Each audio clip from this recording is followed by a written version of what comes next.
আমন্ত্রণ প্রবাসের বাংলাদেশে, আপনাদের সাথে আছি মাসুম রাব্বি।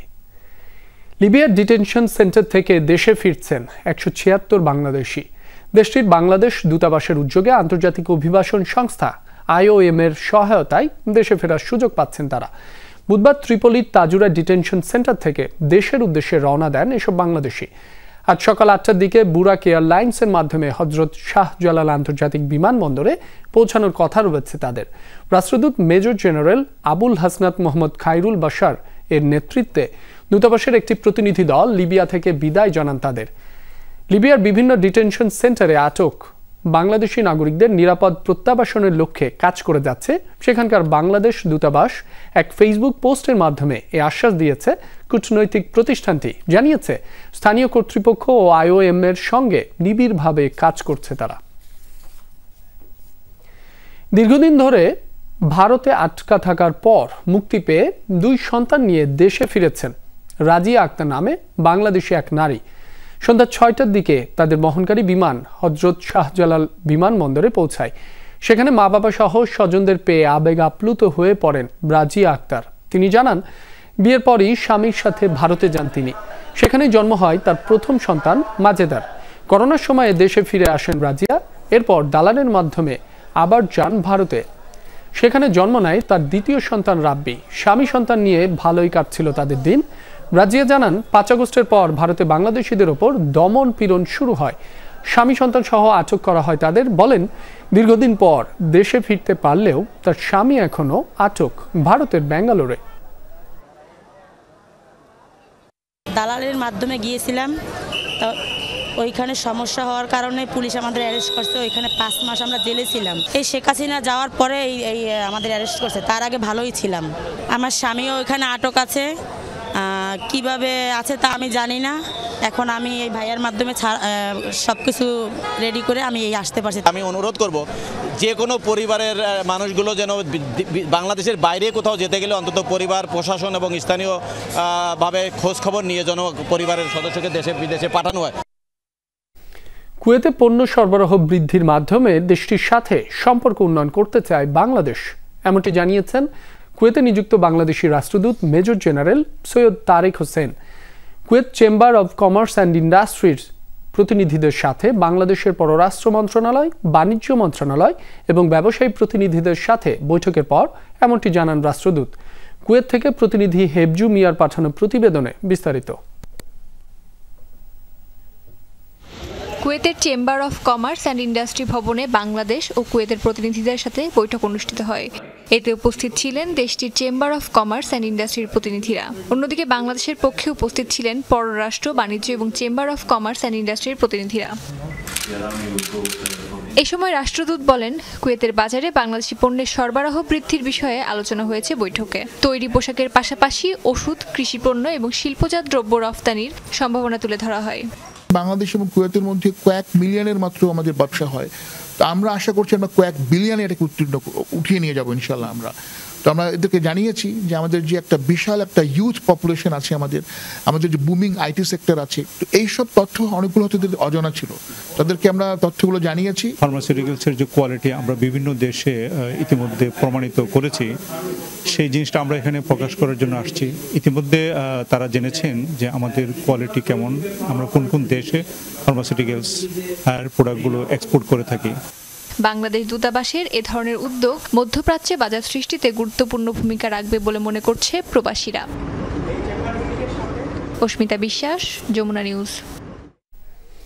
যুক্তরাজ্যের বার্মিংহামে অনুষ্ঠিত হয়েছে আলোচনা সভা ও দোয়া মাহফিল। মাহফিজ খানের সভাপতিত্বে ও মুদাসসির খানের পরিচালনায় এই সভায় বক্তব্য রাখেন আবারক আলী, তারুণ মিয়া, আব্দুল লতিফ জেপি, আহমদ আলী সহ আরও অনেকে।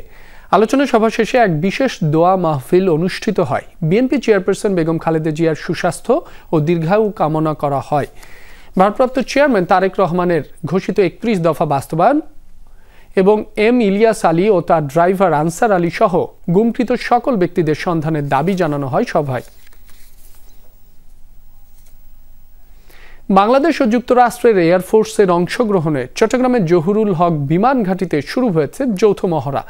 সকালে শুরু হওয়া অপারেশন প্যাসিফিক এঞ্জেল নামের সপ্তাহব্যাপী এই মহড়ায় যুদ্ধকালীন সময়ে কিভাবে সৈন্যদের উদ্ধার করা হবে তা হাতে কলমে শিক্ষা দেওয়া হয়। এ সময় গুরুতর আহত রোগী পরিবহন এবং এক বিমান থেকে অন্য বিমানে রোগী স্থানান্তর, উড্ডয়নকালীন সমন্বয় রক্ষা এবং দ্রুত সিদ্ধান্ত গ্রহণের সক্ষমতার অনুশীলনও করা হয়।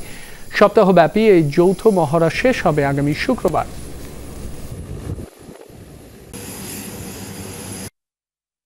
এই অনুশীলনের মাধ্যমে আমাদের বাহিনীগুলোর যে সংকটকালীন সময় যদি আসে কখনো এবং দুর্যোগপূর্ণ সময়ে যৌথভাবে কাজ করার সক্ষমতা বহুগুণে বৃদ্ধি পাবে। ফেব্রুয়ারিতে হতে যাওয়া নির্বাচনের মধ্য দিয়ে বাংলাদেশ গণতান্ত্রিক প্রক্রিয়ায় ফিরবে এমন প্রত্যাশা ইউরোপীয় ইউনিয়নের। ঢাকায় সফররত ইউরোপীয় ইউনিয়ন পার্লামেন্টের উচ্চ পর্যায়ের প্রতিনিধি দলের সাথে গুলশানে বৈঠক শেষে এমনটাই জানান বিএনপির স্থায়ী কমিটির সদস্য আমির খসরু মাহমুদ চৌধুরী। বলেন, বাংলাদেশকে সব ধরনের সহযোগিতার জন্য প্রস্তুত ইউরোপীয় ইউনিয়ন। 1.5 ঘন্টার বৈঠকে দেশের চলমান পিআর ইস্যুতে তেমন আলোচনা হয়নি জানিয়ে আগামী সংসদ নির্বাচন প্রচলিত নিয়মে হবে বলে জানান বিএনপি নেতারা। বলেন, কোনো দল পিআর পদ্ধতিতে ভোট চাইলে জনগণের সমর্থন নিয়ে সংসদে এসে সংবিধান সংশোধন করতে পারে। ইউরোপিয়ান পার্লামেন্টের মানবাধিকার বিষয়ক উপকমিটির চেয়ারম্যান মুনির সাতৌরির নেতৃত্বে 16 সদস্যের প্রতিনিধি দল এই বৈঠকে অংশ নেন। অন্যদিকে বিএনপির স্থায়ী কমিটির সদস্য নজরুল ইসলাম খানের নেতৃত্বে অংশ নেন 6 সদস্যের প্রতিনিধি দল।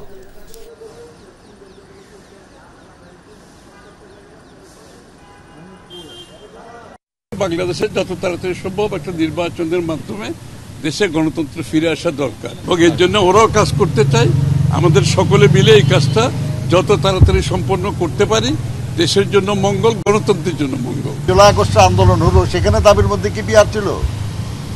এটা একটা নতুন দাবি নিয়ে নির্বাচন সামনে, এই সময় এরকম আন্দোলন বা এরকম ধরনের কথাবার্তা, আমরা মনে করি তারা বুঝতে পারবে তাদের কি করা উচিত এবং তারা নির্বাচনকে সুষ্ঠুভাবে সম্পাদনের ব্যাপারে সহযোগিতা করবে।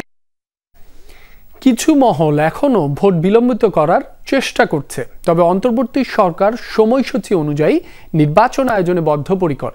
রাষ্ট্রীয় অতিথি ভবন যমুনায় ইউরোপীয় পার্লামেন্টের প্রতিনিধি দলের সাথে বৈঠকে কথা জানিয়েছেন প্রধান উপদেষ্টা ডক্টর মোহাম্মদ ইউনূস। বলেন, রমজানের আগে নির্বাচন হবে এবং এটি দেশের ইতিহাসে নতুন অধ্যায় যোগ করবে। আগামী নির্বাচনে তরুণ ভোটাররা রেকর্ড সংখ্যায় ভোট দিতে আসবে বলেও আশাবাদ জানান প্রধান উপদেষ্টা। বলেন, 15 বছরেরও বেশি সময় পর অনেকেরই এটিই হবে প্রথম ভোটদান। 1 ঘণ্টাব্যাপী আলোচনায় ইউরোপীয় ইউনিয়নের সহযোগিতা ও চলমান রোহিঙ্গা মানবিক সংকট নিয়েও আলোচনা হয়। বাংলাদেশে আশ্রিত 10 লাখেরও বেশি রোহিঙ্গা শরণার্থীর জন্য আরও সহায়তা দেওয়ার আহ্বান জানান ডক্টর ইউনূস। বিশেষ করে সহায়তা ঘাটতির কারণে বন্ধ হয়ে যাওয়া রোহিঙ্গা ক্যাম্পের স্কুলগুলো পুনরায় চালু করতে সাহায্যের আহ্বান জানান তিনি। এ সময় বাংলাদেশ সঠিক পথেই এগোচ্ছে বলে মন্তব্য করেন এক ডাচ এমপি।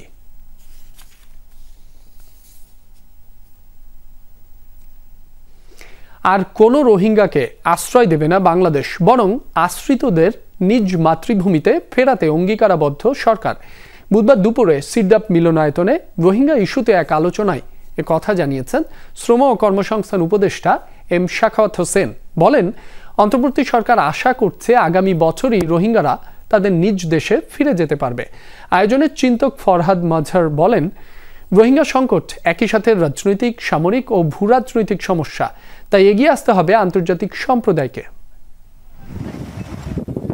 মিয়ানমার থেকে বিতাড়িত প্রায় 13 লাখ রোহিঙ্গার আবাস বাংলাদেশের পার্বত্যাঞ্চলে। 8 বছর কেটে গেলেও নিজ মাতৃভূমিতে ফেরানো যায়নি তাদের। হয়ে উঠেছে বাংলাদেশের মাথা ব্যথার অন্যতম কারণ।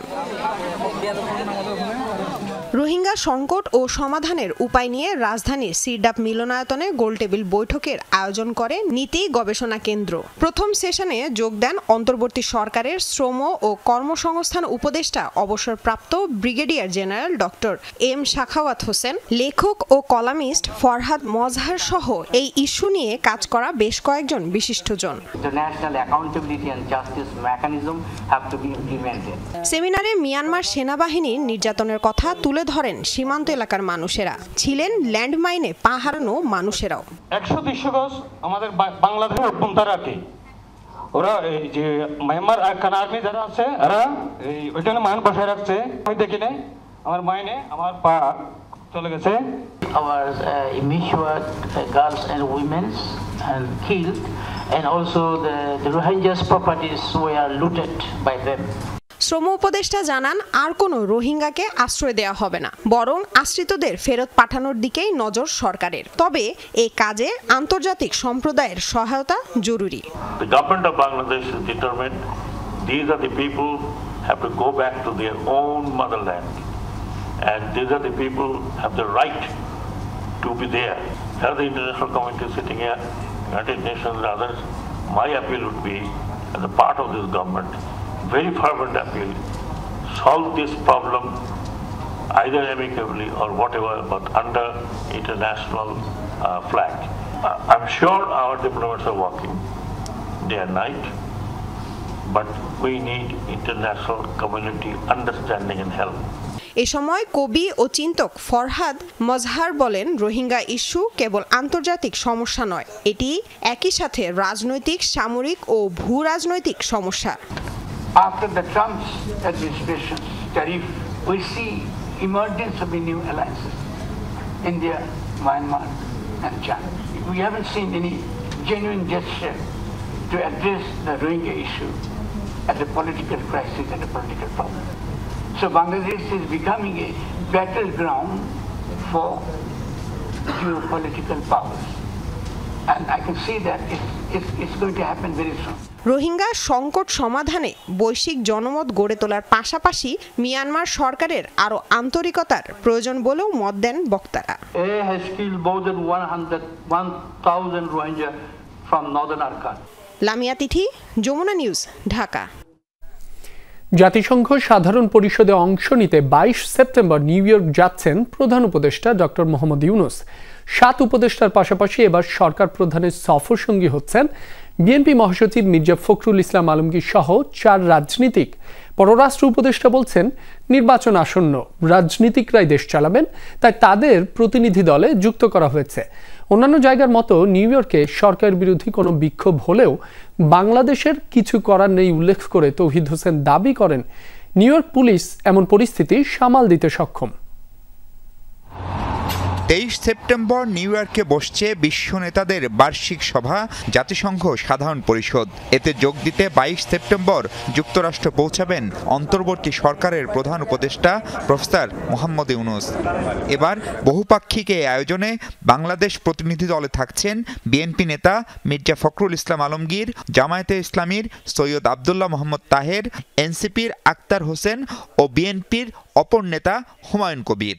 4 জন রাজনীতিবিদ যাচ্ছেন।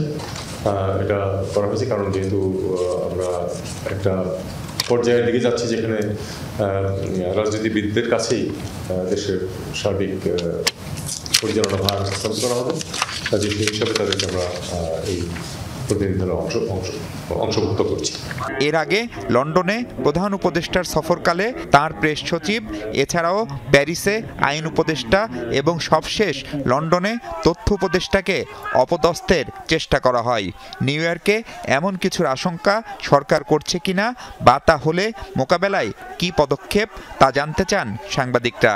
পশ্চিমের দেশগুলিতে এই ধরনের বাধা দেওয়া, স্লোগান দেওয়া, মিছিল বা ওই রাস্তাতে ডেমনস্ট্রেট করা, এগুলি কিন্তু আটকানোর কোনো রাস্তা আমাদের নেই, কারোই নেই, ওই দেশের সরকারের নেই। আমি আসলে খুব আশঙ্কা করছি না, কারণ যে এনওয়াইপিডি এ ব্যাপারে নিউ ইয়র্ক পুলিশ ডিপার্টমেন্ট তারা তাদের বিস্তর অভিজ্ঞতা, এবং আশা করছি যে কোনো মিসহ্যাপ ঘটবে না।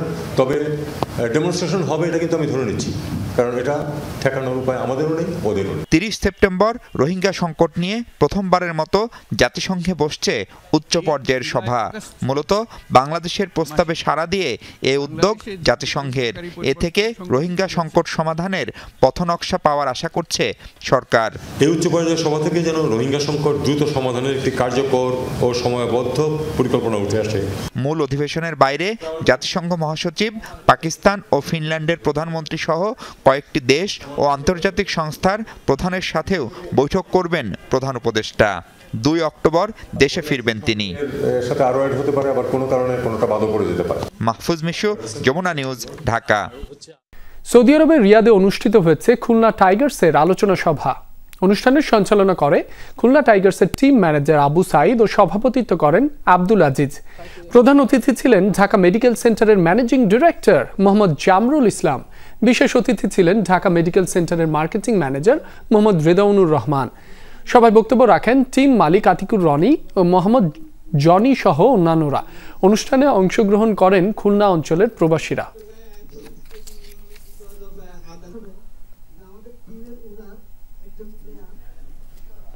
ফ্রান্সে Bangladesh tape tennis tournament season 2 এর ফাইনাল ম্যাচ অনুষ্ঠিত হবে আগামী রোববার। প্যারিসের ববিনি মাঠে আয়োজন করা হয়েছে এই প্রতিযোগিতার। টুর্নামেন্টের প্রধান পৃষ্ঠপোষক সাত্তার আলী সুমন। আয়োজনে রয়েছেন ক্রীড়া সংগঠক মাসুক রহমান, এমডি মাসুদ ও হাসান মাসুদ। গত সপ্তাহে আয়োজিত টুর্নামেন্টের সেমিফাইনালে বিজয়ী হয় সিলেট ফাইটার্স ও চ্যাম্পিয়ন চ্যাজার্স। এবারের টুর্নামেন্টের সহযোগিতায় আছেন বিডি মুবিলিয়েক, Omi Foyaz, Fresh Food France, Auto ইকোলের, মন্ডিয়াল ট্রাভেলস ফুড সিটি ও স্বদেশী। সাফ অনূর্ধ্ব 17 চ্যাম্পিয়নশিপের খবর। নিজেদের প্রথম ম্যাচে বৃহস্পতিবার নেপালের মুখোমুখি হবে বাংলাদেশ। কলম্বোয় ম্যাচ শুরু হবে সন্ধ্যা 7:30টায়। বাংলাদেশের এটি প্রথম ম্যাচ হলেও নেপাল খেলবে তাদের দ্বিতীয় ম্যাচ। এর আগে স্বাগতিক শ্রীলঙ্কার বিপক্ষে খেলেছে তারা। ম্যাচের আগের দিন সকালে ম্যাচ ভেন্যু পরিদর্শন করেছে বাংলাদেশ দল। এরপর বিকেলে স্থানীয় ক্যালোনিয়া ফুটবল কমপ্লেক্সে অনুশীলন সম্পন্ন করেছে কোচ গোলাম রব্বানির ছোটন শিষ্যরা। শ্রীলঙ্কার মেঘলা আবহাওয়ায় প্রস্তুতি সেরেছে লাল সবুজের প্রতিনিধিরা। নেপালের বিপক্ষে জয় দিয়ে আসর শুরুর প্রত্যাশা বাংলাদেশ কোচ ও অধিনায়কের।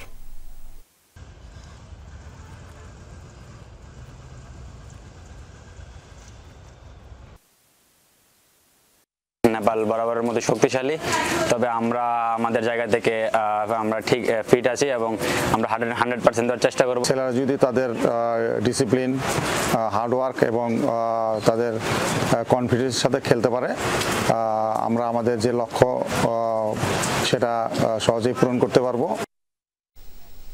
এই ছিল প্রবাসের বাংলাদেশের আজকের আয়োজনে। এতক্ষণ যারা সাথে ছিলেন সবাইকে ধন্যবাদ।